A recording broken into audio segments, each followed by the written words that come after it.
एक सिंपल सी बात है, आप इंसानी जिस्म को एक मोटरसाइकिल समझें। अच्छा, आप एक मोटरसाइकिल लेते हैं, उस मोटरसाइकिल में सबसे अहम चीज क्या है कि जिसका ख्याल ना रखा जाएगा तो मोटरसाइकिल खराब हो जाएगा। वो सबसे अहम चीज उसमें डालने वाला पेट्रोल है और फ्यूल है। फर्ज करें वो मोटरसाइकिल पेट्रोल से चलता है और आप उसमें मिट्टी का तेल डाल देंगे, तो मुझे बताएं कि मोटरसाइकिल फक फक नहीं करेगा और खराब नहीं होगा तो क्या होगा। इसी तरीके से इंसानी जिस्म के अंदर सबसे अहम चीज वो फूड है जो हम ले रहे हैं। और जब भी हम मुंह से कुछ चीज अंदर दाखिल करते हैं, हमारी बॉडी की अपनी एक इंटेलिजेंस है, वो ये पूछती है कि तुम भाईजान तुम खुराक हो कि तुम खुराक नहीं हो। फर्ज करें हमने एक चीज मुंह में डाली, अगर वो केमिकल है तो बॉडी उसको खुराक नहीं समझेगी, बॉडी उसको खुराक नहीं समझेगी। जैसे आपके घर में कोई आए तो आप पूछते हैं आप कौन है, कहते हैं अरे ये तो मेरा फूफी का बेटा है, आइए आइए तशरीफ लाइए। अगर कोई अजनबी है तो आप उसको घर नहीं आने देंगे, लेकिन अगर वो जबरदस्ती घर के अंदर घुस जाएगा तो फिर एक जबरदस्त लड़ाई होगी अंदर। अगर वो जबरदस्ती घुस के आ गया, बॉडी भी ऐसे करती है। अगर कोई चीज आप मुंह में डालें और वो फूड ना हो, बॉडी उसको निकालने की कोशिश करती है, in the form of vomiting, in the form of passing it through urine, in the form of passing it through sweat, in the form of passing it in the stool. अगर वो ये करने में कामयाब नहीं होती तो अंदर फिर खूब फसाद मच जाता है। और फिर बॉडी ये भी काम करती है कि उसको पैक करके ना डस्टबिन में डाल देती है। और जो बॉडी को डस्टबिन के तौर पर जो चीज इस्तेमाल होती है उसका नाम फैट सेल्स है।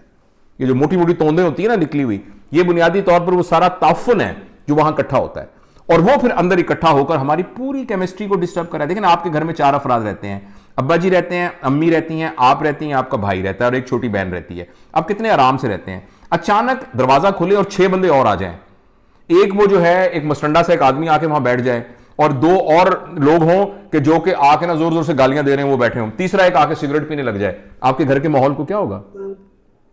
तो हमारी बॉडी बनी ही नहीं है, क्योंकि आपका घर तो बना ही उन 5 शरीफ लोगों के लिए है, तो हमारी बॉडी तो बनी ही नहीं है उन चीजों के लिए जो अंदर हम डाल रहे हैं।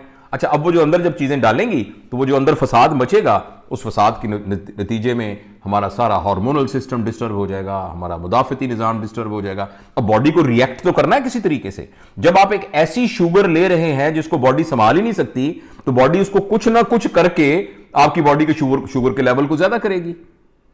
आपका हार्ट जो है वो उस खुराक को संभाल नहीं सकता, तो हार्ट को कॉम्पनसेट करने के लिए मोटा होना पड़ेगा और वो जोर जोर से कंट्रैक्ट करेगा और उसको तो ब्लड प्रेशर हो जाएगा। जो चीज हमारी बॉडी संभाल ही नहीं सकती, अगर आप उसको लेंगे तो वो खून की शरियानों में जम जाएगी, तो आपको फालिज हो जाएगा।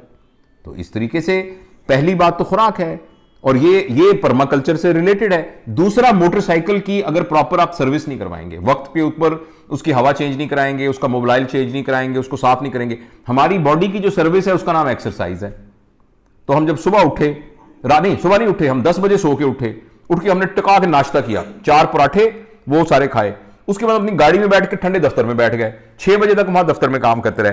शाम को हम वापस आए, वापस आके हमने मोबाइल होकर टीवी को देखना शुरू कर दिया। 11 बजे हमने ऑर्डर देकर एक स्टेक मंगवाई और वो खाना खा लिया और फिर हम सो गए। तो अब बॉडी बेचारी को तो कोई मेंटेनेंस का टाइम ही नहीं मिला। आप जिम में तो गए ही नहीं, आप पार्क में तो गए नहीं, आपने दौड़ तो लगाई नहीं, आपने ट्रेडमिल पर तो भागे ही नहीं, आपने चक्कर तो लगाई ही नहीं, तो वो आपकी मेंटेनेंस नहीं। और तीसरा, स्लीप। तो आजकल के दौर के अंदर आप जितने लोग बैठे हैं इन सबसे पूछिए रात को आज कितने बजे सोएंगे। तो जबकि अल्लाह ताला ने तो रात सोने को बनाई है, ज्यादा से ज्यादा 7:30 बजे डिनर हो जाना चाहिए और मैक्सिमम 10 बजे सो जाना चाहिए। और जब सोएंगे भी आप 1 बजे, तो आपकी अब ये 3 मेन चीजें हैं जो पूरी बॉडी की को हार्मोनस रखने के लिए जरूरी है। जब तीनों ही खराब होंगी तो हमारे पास बॉडी के पास एक ही चॉइस है, और वो यह है कि जी बीमार हो जाओ।